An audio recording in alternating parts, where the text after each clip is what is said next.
Okay, so now that we know about some conditional probability, this kind of lends us to talking about independent and dependent events. So let's take a gander at them. Two events are independent when the occurrence of one of the events does not affect the probability of the occurrence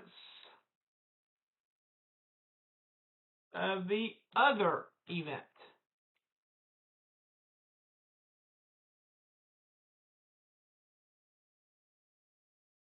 So what this looks like is saying that the probability of B given A, well, you know what? I don't care that A occurred. If these are truly independent, that should just equal the probability of B. Who cares that A occurred? A doesn't affect B. Think of like flipping a coin and rolling a die. Does it matter what I get on the die when I go to flip the coin? No. A die and a coin are two separate objects. So the probability that I get a heads won't change regardless of what I roll on the die. Now, another way you could write this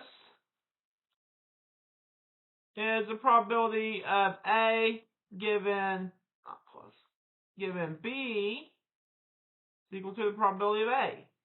So, two different ways to see it.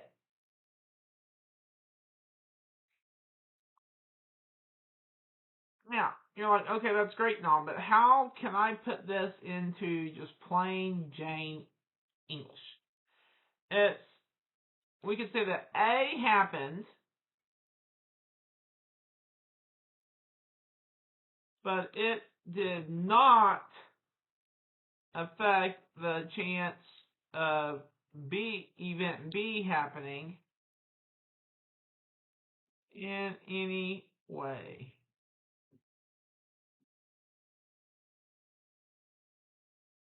Okay, that's independent events.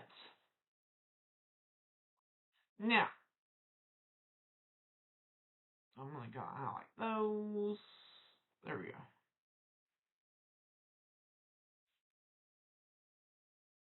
So that lends the question, what does it mean then if they are dependent? Well, two events are, that's not what I want. Dependent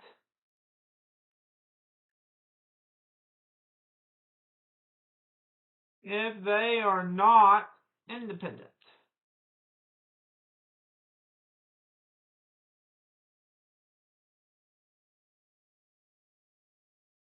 It's basically dependent events. If we can't prove they're independent, then they must be dependent. You're like, what? How? Don't know. We may not know why. But if we can't prove they're independent, then they have to be dependent. And so, an example of this, there's a article that has like some different correlations. You would think two events, like how many dogs you have and how many egg rolls you eat in a month. It's like those are pretty much independent. I don't think the number of egg rolls I eat in a month has any impact on the number of dogs I have. Well, they found a relationship between them. So those two events appear independent in nature, but when you crunch the numbers, there is a relationship. So they are actually dependent. You crunch the numbers, and the two formulas we just put up above do not hold. You're like, okay, whatever. I don't know. I don't know how they're dependent, but the math doesn't lie. So, just something to keep in mind. We may not know how they are dependent, but if we can't prove them to be independent, and independent, there we go, then they must be dependent.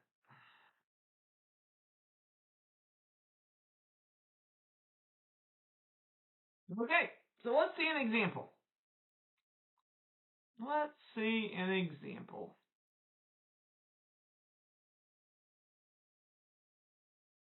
Example number 3. They want us to determine whether the events are independent or dependent.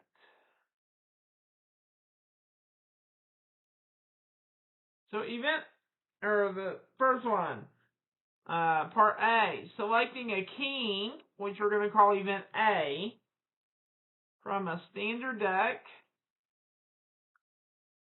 if I can spell, of 52 playing cards, not replacing it, and then selecting a queen, a question, I cannot type today, which is event B, from the same deck of cards.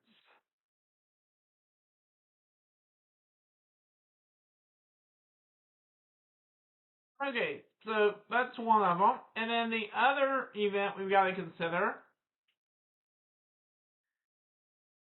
Oh, there's 3 events. Okay. So tossing a coin and getting heads. That's event A. And then rolling a 6-sided die and obtaining a 6, which is event B. I'm going to give myself some more room because we're going to have to show some work here.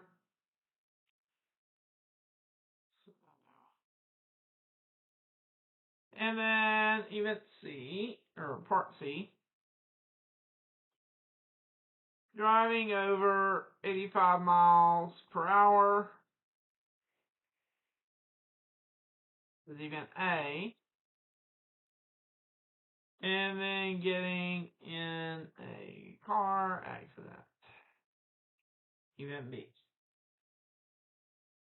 Okay, so let's take a look at each of these.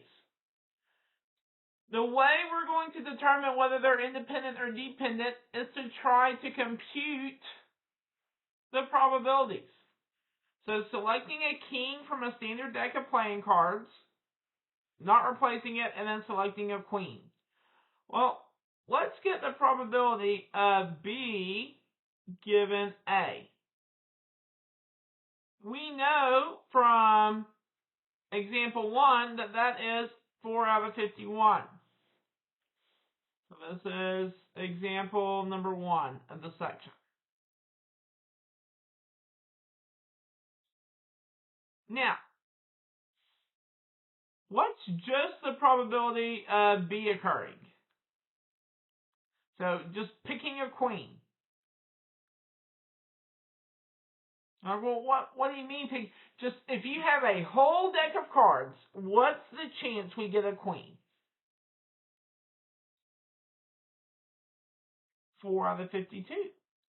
If it's a whole deck, there's 4 queens and 52 cards. Are those equal? That's what we've got to ask ourselves. Does the probability of B given A equal the probability of B? No. Therefore, these are dependent. So, therefore, dependent.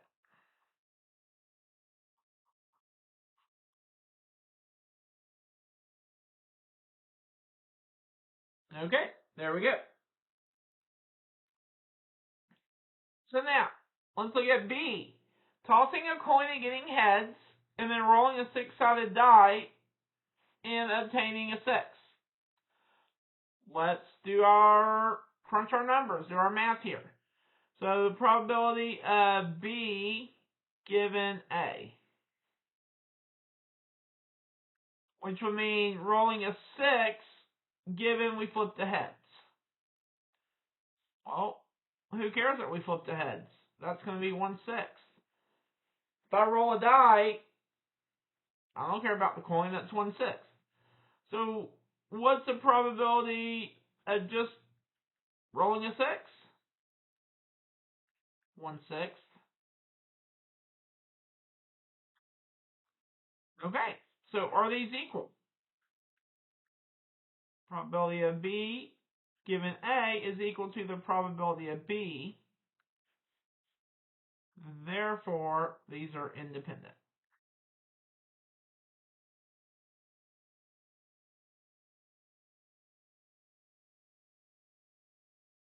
Okay.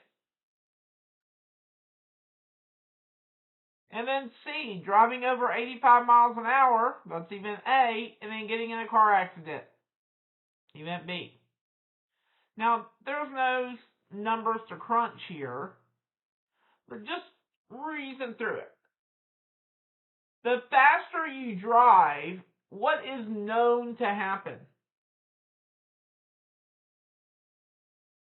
Your chances of getting in a wreck are higher. So that's what we would say. The faster you drive,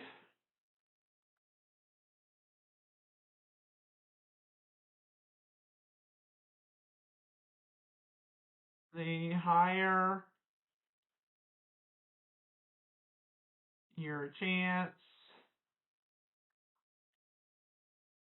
of wrecking.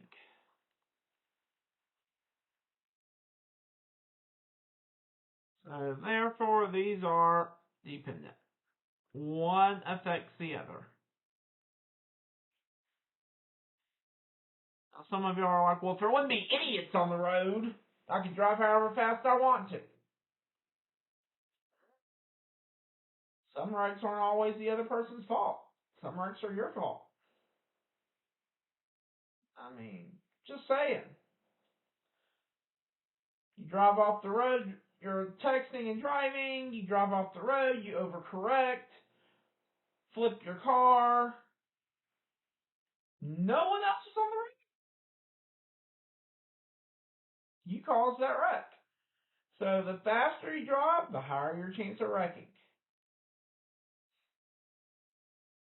Okay. So that is our discuss. That's pretty much our discussion on independent and dependent events. So the next concept that we'll look at in the next video would be the multiplication rule. But I can't squeeze that in 6 minutes. So stay tuned.